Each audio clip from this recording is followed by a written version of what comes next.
It was just past midnight when the phone rang in the small, cluttered apartment of James and Lily Whitaker. Lily's hand trembled as she reached for it, her heart already racing. Nothing good ever came from late-night calls. "Mrs. Whitaker," a voice said gently. "This is Officer Raymond. I'm afraid there's been an accident." That was the moment Lily's world cracked open.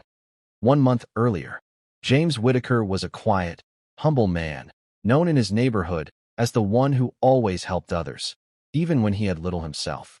A school janitor by day and a part-time mechanic by night, James had a dream: to give his daughter Emma the most unforgettable 16th birthday gift, a bright red, second-hand Ford Mustang. He knew it was more than he could afford.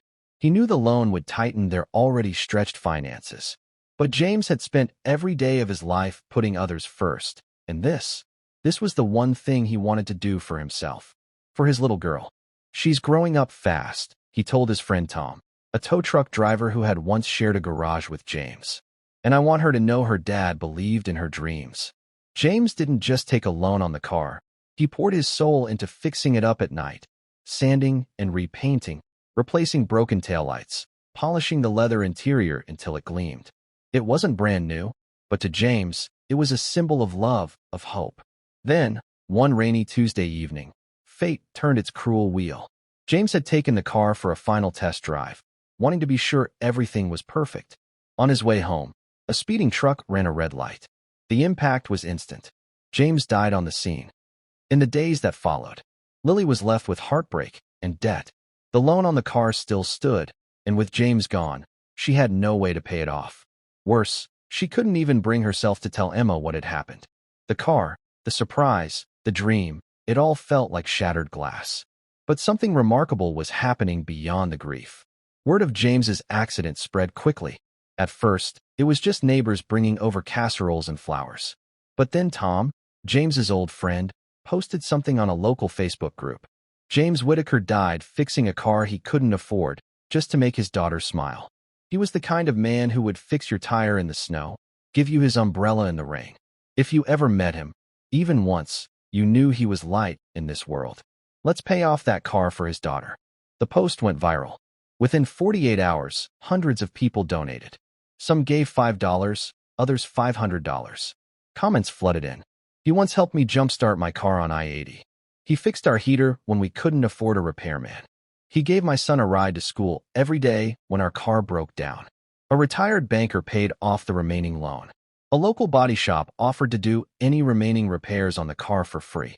And Tom, gruff, kind-hearted Tom, offered to present the car to Emma on her birthday, just as James would have wanted. Emma's birthday. Emma stood in the driveway, eyes wide with disbelief. The red Mustang gleamed under the morning sun, a ribbon tied across the hood. Tom handed her a letter. It was from James, written just days before the accident. "To my sweet Emma, life's about more than what we leave behind. It's about how we love while we're here. This car isn't just a gift. It's my way of saying I see you, I believe in you, and I'll always be cheering you on. Drive with courage, live with kindness, and know your old man loves you more than words can say." Emma broke down, but her tears weren't just from sorrow. They were from gratitude, from awe at the wave of humanity that had carried her father's legacy forward. 1 year later, the Mustang now had a sticker on the back that read, "Drive with kindness," in memory of James Whitaker. Emma had started a foundation in her father's name, offering small emergency grants to low-income families for car repairs. The project grew quickly, thanks to a steady stream of support from those James had touched. At a ribbon-cutting ceremony for a new garage, Lily spoke through tears. James didn't die a hero in the eyes of the world, but he lived like one. And that's what makes all the difference. Final message. This isn't a story about a man who died in a car accident. It's a story about how one man's quiet life of kindness echoed louder than any headline. How a loan became a legacy. How love, even in death, can ignite something greater. And how sometimes, the smallest people leave the biggest marks on our hearts.